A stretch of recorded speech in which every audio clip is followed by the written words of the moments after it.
들으신 것처럼 나흘 전부터 북미가 판문점에서 만나고 있는데 그런데 김영철 통전부장이 뉴욕으로 가고 있습니다. 여기서 폼페이오 국무장관을 만나는데 왜 가는 걸까요? 어떤 논의가 이루어질까요? 혹시 판문점 협의가 잘 안 돼서 뉴욕에서 다시 협상이 열리는 것은 아닌지 통일연구원 홍민연구위원과 자세한 얘기 나눠보겠습니다. 어서 오십시오. 네, 안녕하세요.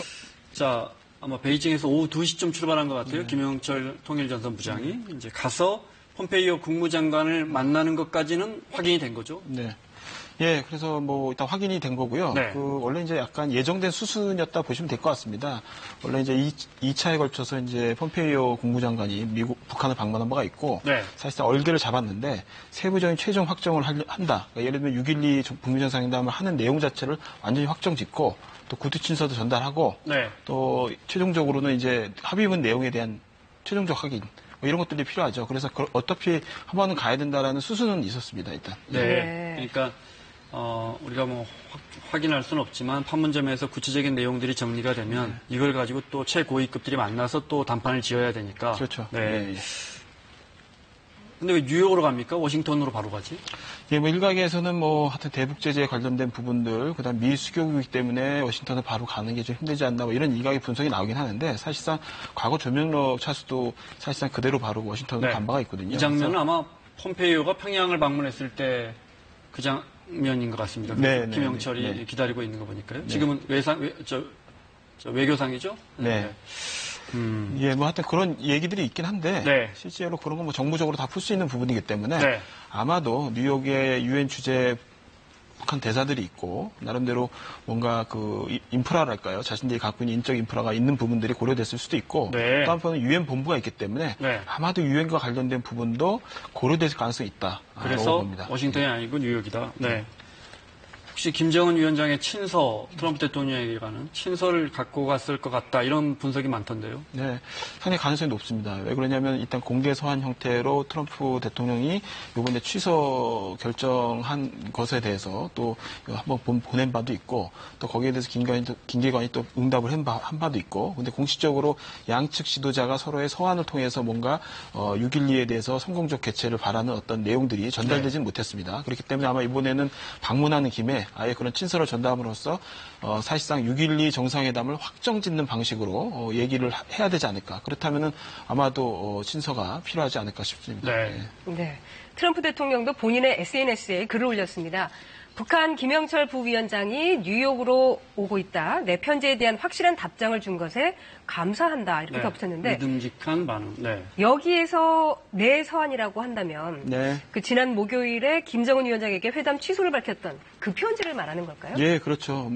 거의 이례적으로 굉장히 말대말 강한 어떤 말들이 오갔는데 트럼프 대통령이 공개한 공개 서한은 상당히 정중하고 공손한 어떤 내용들이었죠. 그래서 이 내용에 대해서 북한도 굉장히 호의적으로 반응을 했고 바로 네. 즉각적으로 반응했죠. 아마 여기에 대한 이제 답으로 볼 수 있는 말이겠죠. 예. 네.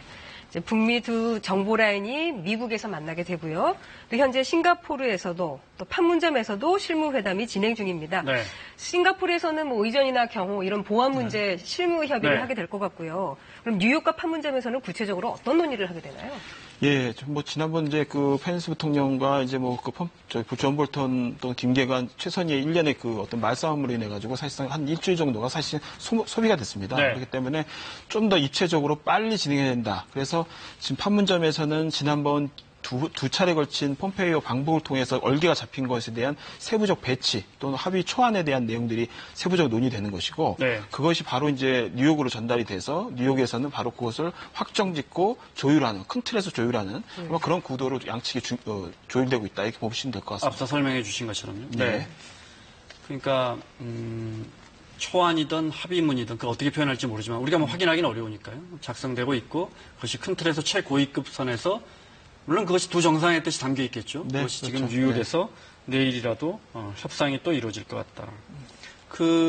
김영철 통전부장과 폼페이오 장관과의 만남 이후에 김영철이 혹시 워싱턴으로 가서 트럼프 대통령을 만날 가능성은 없습니까? 왜냐하면 폼페이오가 평양 들어갔을 때는 김정은 위원장을 만났잖아요. 네, 충분히 두 지도자의 스타일로 봤을 때는 트럼프 대통령도 충분히 만날 가능성이 있습니다. 뉴욕과 워싱턴은 멀지 않기 때문에 충분히 여기에서 조율만 잘 된다면 폼페이오하고 최대한 조율이 잘 돼서 6.12 정상회담을 그냥 확정해도 되겠다라고 만약에 네. 트럼프 대통령이 아마 생각한다면 충분히 그냥 접견한 형태로 만나가지고 네. 직접 자신의 어떤 의사도 표명하고 그것이 언론에 공개되는 방식으로 갈 가능성도 있습니다. 네, 앞서 화면에 나온 김영철 통전부장은 베이징에 있는 때 카메라에 잡힌 겁니다. 지금은 이제 뉴욕행 비행기 안에 있습니다. 김영철 통전부장의 방미, 이게 18년 만에 북한 고위급이 미국 들어가는 거라면서요? 네. 18년 전, 2000년에 당시 권력서열 2위, 북한의 권력서열 2위 조명록 총정치국장이 미국을 방문한 적이 있다. 그때 상황은 어땠습니까? 예, 그때 상황도 굉장히 위기로 치닫다가 결과적으로 굉장히 극적인 형태로 북미가 만나서 북한식 표현으로 조미 공동 커뮤니케죠. 네. 양측이 서로 불가침하고 향후의 평화와 관련된 어떤 비핵화 관련된 논의를 진척시킨다라는 내용을 네. 포괄적으로 담는 아주 중요한 문서를 만들어냈고 그 네. 합의문을 통해 가지고 또 클린턴 대통령과 직접 만나는 네. 그런 아주 성과를 거둬낸 바가 조명록이 있습니다. 클린턴도 만나는. 지금 그렇죠. 앞에는 올브라이트 당시 국무장관이에요. 네. 네, 네. 이 사람이 조명록이군요. 예. 네. 네. 지금 이제 고인이 됐죠. 고인이 됐는데, 네. 예. 하여튼 그렇게 굉장히 큰 성과를 거뒀음에도 불구하고, 네. 그 당시 이제 클린턴 대통령의 임기 말이었고, 네. 그 당시 또 중동 아, 정세. 클린턴 대통령을 만나는 장면입니다. 네. 그리고 이제 중동 정세가 상당히 안 좋았죠. 네. 그래서 어떻게 보면 클린턴 대통령이 마지막으로, 후회로 항상 얘기하는 것이, 저때 저거를 끝마무리 못했던 것들, 네. 합의됐던 내용들을 최대한 자신이 성과로 끌어내지 못했던 거. 그 말은 뭐냐면, 그 평양을 방문하는 일정이었는데, 네. 그것이 클린턴이. 결과적으로 하지 못하고, 임기를 마친 부분. 네. 가장 후회스럽다는 얘기를 한 바가 있습니다. 그러니까 네. 공화당으로 정권이 넘어가 버리죠, 미국이. 부시 그렇죠. 대통령으로. 네, 네. 그죠? 그러면서 연결이 안 돼 버렸던 거예요. 예, 그러고 나서 다시 위기로 치닫게 되죠. 예. 위기로 치닫게 되죠. 9.11 터지고 이러면서 미국의 안보 논리가 강화되고. 부시 정부가 등장하면서 악의 축, 불량국가 하면서 북한에 대해서 굉장히 네. 강경한 입장을 취하게 되고 또 북한이 또 핵과 관련된 보유 선언도 또 하면서 네. 굉장히 강경하게 치닫는 완전히 그런 벌어져 버리는 거고. 네. 네. 그때와 지금 공통점은 굉장히 위기 속에 극적인 타결점을 찾아갔고 양국 정상이 합의점을 찾았었는데 그때는 미국 정부가 교체돼 버리니까 네. 그 어떤 합의가 연속선상에서 이어질 수가 없었던 거군요. 그때 당시에는. 네. 네. 그런데 지금은 이제 임기에 어느 정도 그래도 초중반 정도 해당되는 네. 기간이고 그래서 상당 부분 합의 이행의 가능성이 좀 더 많은 네. 차이가 좀 있다고 볼 수 있겠죠. 트럼프 대통령이 미국은 이제 4년 하니까. 네. 트럼프 대통령 임기가 2021년 1월인가 그렇잖아요. 네. 그러면 한 2년 더 남은 거군요. 그렇죠. 네, 연임 안 한다고 쳐도. 네. 네. 알겠습니다. 자, 그나저나 이제 우리 판문점 상황을 살펴보겠습니다. 판문 각에서 방금 우리 취재 기자가 마무리된 것 같다. 오늘 회담은. 카메라가 좀 잡힌 게 있나요? 영상을 좀 볼까요? 네. 오늘 아침 종로의 호텔에서 기자들이 정말 성김 대사가 지금 필리핀 대사죠. 취재 경쟁도 대단했습니다. 오늘 아침 장면입니다. 네. 이제 판문점에 있는 북측 판문각으로 북측 대표 앨리스 무커입니다. 예. 네. 북측 협상단을 화면을 보고 계십니다. 자, 이것도 궁금합니다. 나흘 전에 만났잖아요. 네. 나흘 전에 만나고 어제는 만난 줄 알았더니 안 만났다는 거예요. 저희도 만난 걸로 보도했는데 그리고 오늘 다시 만났단 말이죠. 이건 혹시 협의가 안 되고 있는 겁니까? 2차 만났을 때 상당히 길게 시간을 가졌고요. 첫날? 예. 그때 네. 이제 폼페이오 장관과 김영철, 그다음에 김정은 위원장으로 이어지는 두 차례 걸친 방법을 통해 가지고 네. 얼개를 잡은 게 있습니다. 뭐냐면은 중대한 선제적 비핵화 조치를 먼저 하고 그 이어서 최재 안전부 장관 관련된 요소들이 따라간다라는 큰 얼개를 잡았는데 그렇다면 중대한 선제 조치는 뭐가 돼야 되는지 또 최재 안전부 장관 관련돼서 북한이 원하는 건 뭐고 미국이 줄 수 있는 건 뭔지 세부적으로 그것이 이제 논의돼서 배치가 돼야 돼요. 그리고 네. 그것이 일정한 합의 문안 형태로 해서 초안이 나와야 되는 상황입니다. 그러겠죠. 네. 그래서 아마 이제 그 첫날은 그것을 교환하는 수준이었을 겁니다. 그리고 거기에 대해서 입장을 설명하는 수준이었고, 그걸 이제 각각 본국으로 가지고 가서 본국의 훈령을 받는 시간, 논의 기간이 필요했겠죠. 네. 이틀 정도가 아마 걸렸을 거를 보고, 오늘 그 내용을 다시 받아온 걸 가지고 서로 좀 조율하는 시간으로 봐야 되겠죠. 그러니까 무슨 문제가 있어서 길어지기보다는 그 중간의 시간은 서로 본국과의 조율 시간이 필요한 거군요. 예, 굉장히 예민한 부분이거든요. 왜냐하면 네. 중대한 비핵화의 선제 조치를 미국이 원하는 바는 미사일과 ICBM이죠. ICBM과 핵탄두를 전량 이관하는 반출하는 문제, 그다음에 네. 영변의 핵시설을 불능하는 문제까지 포함하는 굉장히 중대한 조치를 요구하는 반면에 네. 북한 같은 경우는 미사일과 핵탄두를 최종적으로 맨 마지막에 반출한다. 뭐 이런 생각을 하실 수도 있거든요. 그래서 네. 그런 선후의 문제를 가지고 굉장히 민감하게 아마 의견을 절충해야 되는 상황이었을 겁니다. 네. 네. 핵무기 반출 문제 이야기하셨으니까 박사님 추측은 어떻습니까? 어떻게 합의점을 찾았을까요? 이 부분이 매우 민감했던 것 같은데. 어차피 비핵화하기로 한 북한 같은 경우에는 네. 물론 이제 굉장히 좀 무리한 요구일 수도 있죠. 미리 뭐 미사일 배치되어 있는 미사일과 핵탄두를 다 회수해서 네. 본국으로 가져간다고 한다는 자체가 그럼에도 불구하고 아예 할 거면은 그렇게 하겠다. 그러나 다만 거기에 맞는 체제 안전 보장과 관련된 부분들이 명확히 어느 정도까지 줄 수 있는지가 확실하다면은 네. 북한도 그러면 어느 하겠다. 정도 절충점을 찾을 수 있다고 봅니다. 그러니까 저 문재인 대통령과의 2차 남북 정상회담 때 체제 안전, 분명한 체제 안전에 대해서 계속 물어봤다는 거예요. 같은 맥락이라고 보시면 그렇죠. 거죠. 네. 네. 이런 가운데 북한이 또 한미 군사훈련과 탈북 종업원을 언급을 했습니다.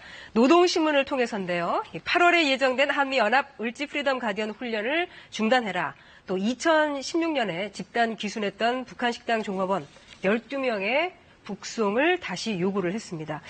지난 그 16일 남북 고위급 회담 취소할 때와 똑같은 주장을 이제 다시 펼치고 있는데 왜 그런 건가요? 진짜 왜 이러는 걸까요? 진짜 이건 참 우리 입장에선 이해가 잘 안 됩니다. 이게 사실상 그 남쪽을 향한 목소리이기도 하지만 사실 미국을 향한 목소리도 상당히 부분 담겨져 있습니다. 메시지가. 그래서 사실 소위 UFG죠. UFG 같은 경우에는 네. 전국급부 훈련 중에 상당히 대표적인 훈련이기 때문에 네. 북한이 상당히 위협을 느끼는 또 훈련 중에 하나입니다. 네. 가장 많이 비난을 해왔고요.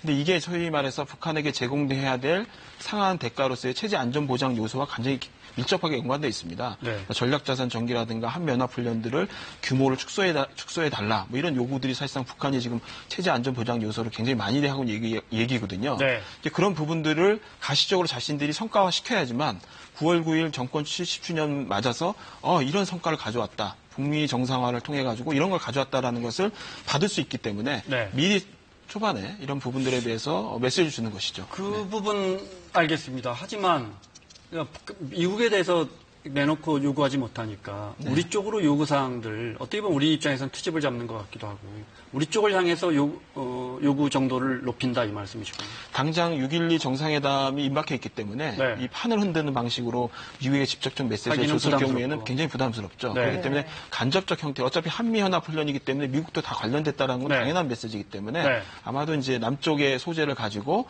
전체 판은 흔들지 않지만 메시지는 전달하겠다는 네. 그런 취지로 봐야겠죠. 그 중에 한미연합훈련, UFG 지금 문제 삼았지만 네. 특히 전략 자산들 전개되는 거, F-22 같은 거 전개되는 거 굉장히 부담스러워한다면서요. 네, 그게 그렇죠. 궁금합니다. 네. 아니 우리가 미군 전략 자산이 그렇다고 뭐 평양을 공습할 분위기는 누가 봐도 아니지 않습니까? 네. 근데 왜 이런 부분에 대해서 굉장히 민감하죠? 일단 보시면 알겠지만 이제 매년 경년으로 이루어진 한미연합훈련이 저희가 생각하는 것보다 굉장히 수가 많습니다. 네. 그런데 북한에 보기에는 거의 모든 훈련의 전략 자산이 직간접적으로 다 전개가 되기 때문에 북한이 보기에는 항상 항시적으로 자신들에게 향해져 있는 어떤 군사적 위협으로 그걸 이해하고 있기 때문에 네. 네. 그거를 가급적이면은 좀 더 줄여주거나 자신을 향한 어떤 훈련이 아니라는 것을 성격을 좀 조정해달라는 거죠. 우리 아니라고 말하지 않습니까? 우리 뭡니까? 안보 위주, 공격 위주의 훈련이 절대 아니라고 여러 번 강조하지 않습니까? 근데 이제 본인 입장에서는 북한 입장에서는 그걸 네. 공격 가능한 훈련으로 보고 있기 때문에 네. 그 성격을 명확하게 이제 바꿔달라는 아마 취지의 요구를 네. 계속 하고 있는 것이죠. 네. 네. 알겠습니다. 그러면서도 또 남북 고위급 회담의 명단을 교환을 했습니다. 네. 네, 대표들 면면이 나오고 있는데 이 면면들을 쭉 보게 되면은 의제가 보이죠. 네. 그럼요. 예.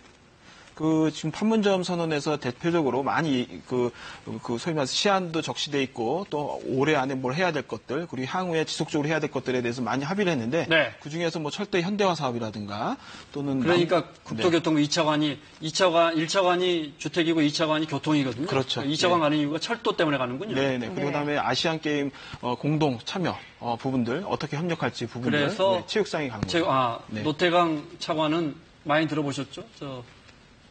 박근혜 전 대통령이 참 나쁜 사람이라고 했던 그래서 이른바 찍어서 내보냈던 지금 이제 2차관인데 이 부분은 이제 아시안 게임이나 이런 데 단일팀 때문에 가는 거군요. 네. 네. 그다음에 이제 2007년 14선언을 이어받아가지고 민족경제의 균형적 발전이라는 그 문구가 들어가 있습니다. 판문점 선언에. 뭐 구체적으로 지금 경협을 방장할 수 있는 상황은 아니기 때문에 네. 남북 공동 연락사무소 개설 요거는 네. 바로 하기로 했기 때문에 네. 그런 부분과 관련해서 이제 민족경제위원회에 관련된 사람이 이제 오는 부분들. 그리고 전체적으로 뭐 통전부가 관리하기 때문에 통전부 사람들이 들어간 부분들. 이렇게 구성됐다고 이상가족 봐야겠다. 찾기는 어떻게 합니까? 여기에는 지금 적십자는 안 들어가 있는데요. 일단 네. 리성건과 조명균 장관 수준에서 얼개는 얘기를 할 겁니다. 아, 8.15는 당장 해야 되는 부분이기 때문에. 네. 네. 네. 그러니까 일단 정리를 해보자면 면면들을 봤을 때 남북 철도 연결 문제 네. 논의될 것이고 아시안게임 남북 공동 진출 문제 또 그렇죠. 논의가 될 것 네. 같고요.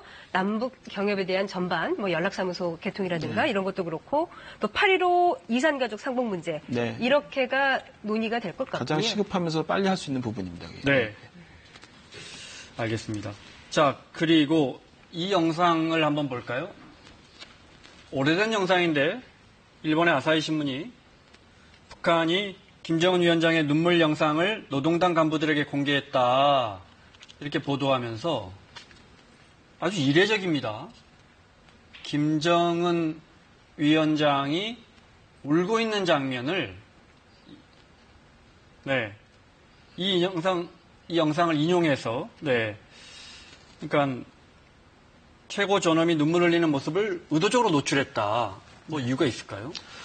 김정은 집권 이후 7년 동안에요. 약간 눈물을 보이거나 굉장히 인민들의 정서에 호소한 듯한 굉장히 그 발언들을 많이 한 바가 있습니다. 신년사 마무리에 자신이 많이 노력하려고 했지만 잘 안 됐다라는 발언을 하면서 약간 울먹이듯이 얘기도 했고요. 네. 그리고 주로 이제 공개석상에서 여러 사람들 앞에서 약간 울먹인 듯한 그런 네. 태도를 보인 적이 많습니다. 이런 것들은 이제 젊은 지도자가 갖는 어떤 성향 차원에서의 어떤 그런 모습일 수도 있고 또 한편에서는 상당 부분 정서적 공감대를 일으키는 또 연출의 한 부분일 수도 있습니다. 네. 여하튼 간에 기존의 지도자하고는 좀 차별적인 어떤 그런 통치의 모습이라고 볼 수 있겠죠. 네.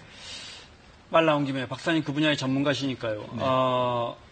핵을 통한 강성대국을 진짜 오랫동안 추구해 왔습니다. 네. 어느 날 올 초부터죠. 네. 어느 날 입장을 바꿔서 최고 존엄이 우리 핵 포기하고 경제대국으로 간다. 네. 이러면 북한 사람들은 이걸 어떻게 받아들입니까? 사실 우리는 그거 바로 받아들이기 힘들 것처럼 보이는데 네. 실제 지금 내부 소식통을 통해서 보니까 주민들도 상당히 기대를 하고 있다. 특히 이제 판문점 선언에 대해서는 굉장히 큰 의미를 부여하고 바로 남북관계 개선되면 자신의 경제적인 부분이라든가 이런 부분도 나아지지 않겠느냐 이런 기대를 상당히 하고 있다. 네. 반면 북미 정상회담은 미 제국주의와 회담을 하는 거 해야 되는 건가 이런 생각도 하지만 상당 부분 거기에 대해서도 부정적이지 않고 네. 그래서 전반적으로 수용하는 데 있어서는 크게 거부반응은 없는 것 같습니다. 상당히 오히려 기대를 하고 네. 자신들의 삶과 경제가 나아진다는 쪽으로 생각을 하고 있는 부분이 오히려 크지 않은가 싶습니다. 그렇군요. 예. 네. 네. 지금의 분위기대로라면 이제 북미 회담이 잘 진행이 될 것 같아요. 네. 일단 차근차근 준비가 되고 있기 때문에. 네. 그래서 12일에 이제 북미 정상회담을 하게 되고 잘 마무리가 된다면 13일 그 다음 날 남북미 회담도 예상을 해볼 수가 있을까요? 문 대통령이 하루도 연장될 수 있다는 그런 말도 했기 때문에. 트럼프 대통령이 하루도 연장될 수 있다고 했죠. 네. 네. 트럼프 대통령이. 네. 충분히 가능합니다. 가능한데 네. 저희 입장도 그렇고 미국 입장도 마찬가지인데 특히 저희 입장에서 한국 입장에서 그날 남북미 정상회담을 하고 종전선언도 합니다라고 얘기해버리면은 마치 북미 정상회담의 결과가 다 약속된 것처럼 네. 보이게 되고 네. 협상력이 생기질 않죠. 네. 그래서 결과적으로는 그 가능성은 두고서 옵션으로 만들어놨지만 네. 그것은 북미 정상회담이 준비되는 조율 수준에 따라서 가능성 여부가 결정되지 않을까 싶습니다. 네. 그 말씀은 사실은 아무리 보안을 유지한다고 해도 문 대통령이 6월 11일, 12일쯤 출국 날짜가 잡힌다면 그러면 12일 날 북미 정상회담하고 좋은 성과를 내고 두 정상이 싱가포르에 모처해서 이제 합의문을 발표하는 그림을 우리가 기대해 볼 수 있고 네. 그리고 그 다음 날이라도 트럼프 대통령이 며칠씩 있지는 않을 테니까요. 다음 날이라도 남북미 합의문을 특히 종전선언이 되겠죠. 네. 할 수 있다. 네. 어떤 방식이 될까요? 종전선언을 한다면. 세계적인 이벤트죠. 네. 사실상 근데 그 종전선언에는 큰 내용 자체가 서로 그 전쟁을 끝낸다. 그리고 불가침하고 서로 이제 적대하는 행위를 하지 않겠다. 네. 두 번째가 되고 세 번째는 결과적으로 그것을 어떻게 평화협정 체결 전까지 평화적으로 관리하면서 갈 것인지에 대한 내용들. 네. 그리고 이제 향후에 비핵화와 체제 안전 보장, 그다음에 평화 체제를 일궈내기 위해서 3국이 합의했다라는 내용들. 이런 게 이제 기본 틀로 해가지고 긴 내용이 아닌 형태로 아마 작성이 될 가능성이 높고요. 네. 요거는 정치적 선언이기 때문에 상당 부분 이 3국이 이 합의한 이후에 향후의 평화협정을 일궈내는 데 있어서 중요한 도약대가 될 가능성이 높습니다. 예. 네. 저희 보도국 입장에서는 그날 선거 방송도 해야 되는데 만약에 북미 대화가 하루 더 길어지면 이게 좀 보통 일은 아닙니다. 하나만 더 여쭤보겠습니다. 중국은요? 중국은 참여하려고 하지 않겠습니까? 중국은 만약 그런 종전선언이 이루어진다면요? 중국은 종전선언은 이게 정치적 선언이기 때문에 익스큐즈 할 수 있다, 양해를 할 수 있다. 다만 평화협정은 반드시 껴야 된다. 그것은 한반도 전체의 정전체제에서 평화협정 체제로 완전히 바꾸는 것이기 때문에 반드시 자신들이 역할을 해서 지렛대를 갖고 싶다. 이게 기본적인 원칙입니다. 네. 만약에 북미 대화 다음 날쯤에 종전선언이 이루어진다면 거기에는 중국이 참여하지 않을 가능성이 높다 이 말씀이시죠? 그렇죠. 네, 알겠습니다. 통일연구원 홍민 연구위원과 함께했습니다. 고맙습니다. 네.